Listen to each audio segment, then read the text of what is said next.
et bienvenue sur Espagnol tout simplement. Je suis ton hôte, Mirenchou, professeure agrégée d'espagnol et créatrice du site leblogdespagnol.com. Sur le mois de septembre, pour la rentrée, je te propose un challenge, Vuelta al Español. Je publierai un épisode de podcast par jour pour t'aider à lancer ou à relancer ton apprentissage de l'espagnol pour la rentrée. Listo? Vamos! Hola hola, j'espère que tu vas bien. Bienvenue dans ce nouvel épisode de Espagnol tout simplement. Et on est toujours dans notre challenge de rentrée Vuelta al Español qui va t'aider à booster ou à rebooster ton niveau d'espagnol en cette période de rentrée. Si tu apprends l'espagnol depuis quelque temps, tu t'es sûrement rendu compte qu'il existe différentes manières de traduire le verbe aimer français en espagnol. Entre gustar, querer et amar, difficile de s'y retrouver quand on est francophone. Tu te demandes par exemple lequel utiliser pour exprimer tes sentiments. Eh bien, je te comprends à 100% car c'est un vrai casse-tête quand on débute son apprentissage de l'espagnol. Dans cet épisode de podcast, je vais t'expliquer comment bien utiliser ces verbes, éviter les erreurs courantes et surtout exprimer tes sentiments avec justesse. Alors c'est parti, on y va? Vamos!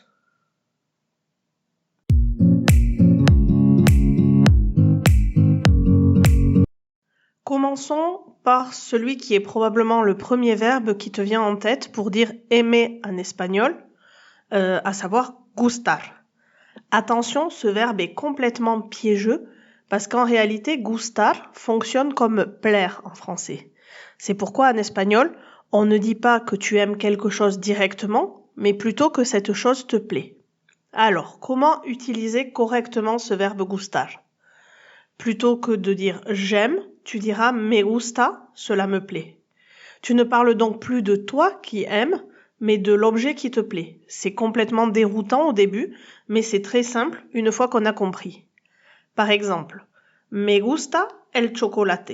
C'est le chocolat que tu aimes, tu mets donc gustar à la troisième personne du singulier. Me gustan los libros. J'aime les livres. Cette fois-ci, c'est les livres que tu aimes, donc tu mettras gustar à la troisième personne du pluriel. Pour en savoir plus sur la construction de ce verbe gustar et découvrir les détails de son fonctionnement, je t'invite aussi à lire l'article Les verbes de type gustar, comment bien exprimer ses goûts en espagnol. Il est sur le blog et je te mets le lien dans les notes de cet épisode. Quand tu parles de personnes avec gustar, attention, cela peut avoir une connotation romantique. Si tu dis me gustas, ça signifie littéralement tu me plais, dans le sens de je suis attiré par toi. C'est donc un petit piège à éviter dans les discussions amicales.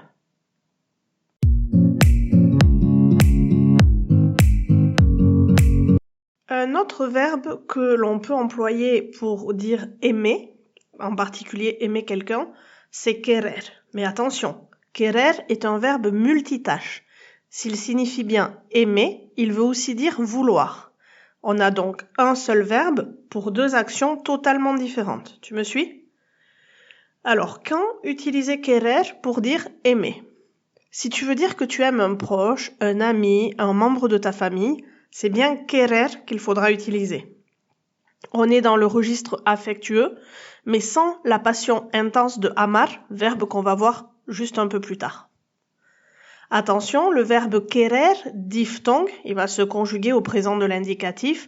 Quiero, quieres, quiere, queremos, queréis, quieren. Par exemple, si tu dis à quelqu'un « te quiero », ça veut dire simplement « je t'aime », surtout pour un ami ou pour un membre de ta famille proche.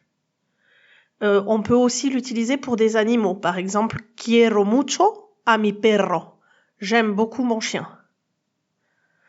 Pour dire « vouloir », on va utiliser ce même verbe, mais dans un autre contexte. Par exemple, si tu dis « quiero un café », il semble assez évident par le contexte que c'est plutôt « je veux un café » que « je t'aime » que tu dirais à ton café.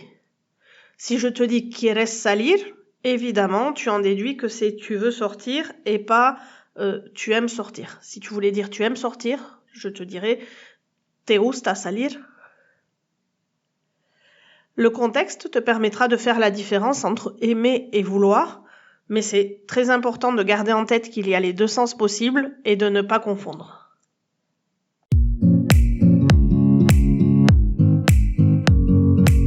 Le suivant que je voudrais examiner avec toi, c'est le verbe amar. Amar, c'est le verbe de l'amour profond, de la passion. Tu ne l'utiliseras pas tous les jours, sauf si tu veux vraiment exprimer un sentiment intense. Amar est utilisé principalement dans les relations amoureuses, pour exprimer un amour très profond et souvent plus solennel. Par exemple, si tu dis te amo, c'est vraiment je t'aime profondément et ça se déclare entre partenaires amoureux. Je peux aussi dire amo mi vida, j'aime ma vie, dans le genre je l'aime intensément, je l'adore. Tu l'auras compris, amar est réservé aux grandes déclarations d'amour, alors attention à l'utiliser avec parcimonie et à bien choisir tes mots.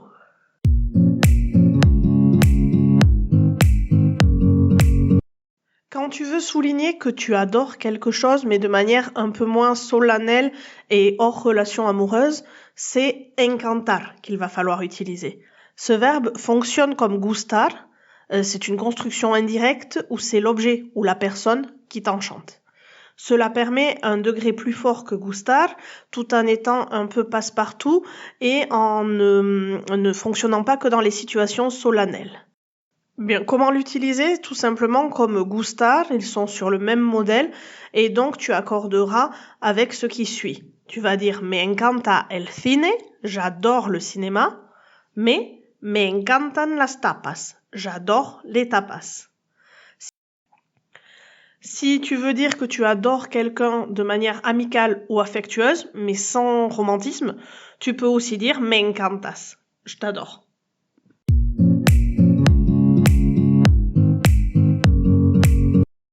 Avant de clore cet épisode de podcast, j'aimerais bien voir un dernier verbe ou une dernière locution verbale qui est très utilisée et qui est un peu moins connue des apprenants francophones débutants. Si tu veux dire que tu apprécies quelqu'un sans connotation amoureuse ou passionnée, tu peux utiliser l'expression caer bien. Cela veut dire trouver quelqu'un sympathique. Par exemple, me cae bien Anna ou Anna me cae bien. J'aime bien Anna. Attention, cette expression est réservée aux personnes. Elle ne doit pas s'employer aux objets, avec des objets, ni avec des situations. Elle t'aidera à éviter les malentendus et elle peut être utilisée à l'inverse pour dire que tu n'aimes pas quelqu'un ou que tu sens pas cette personne. Tu peux dire me cae mal. En conclusion, si je récapitule sur quel verbe utiliser pour dire aimer en espagnol. Je te dirais que le choix du verbe dépend du contexte et de l'intensité de tes sentiments. Voici un petit récapitulatif pour ne plus te tromper. On utilise gustar pour dire que quelque chose ou quelqu'un te plaît.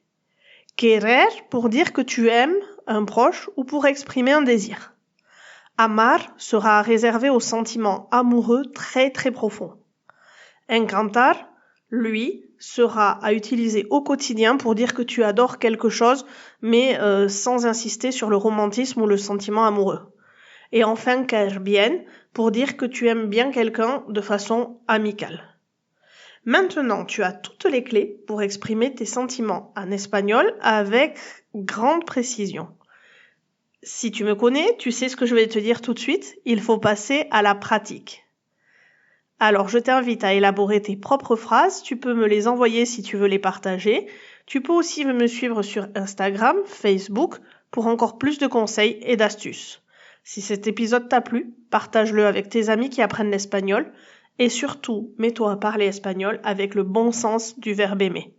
On se retrouve demain pour un nouvel épisode de notre défi de rentrée Vuelta al Español. En attendant, cuídate. Hasta mañana.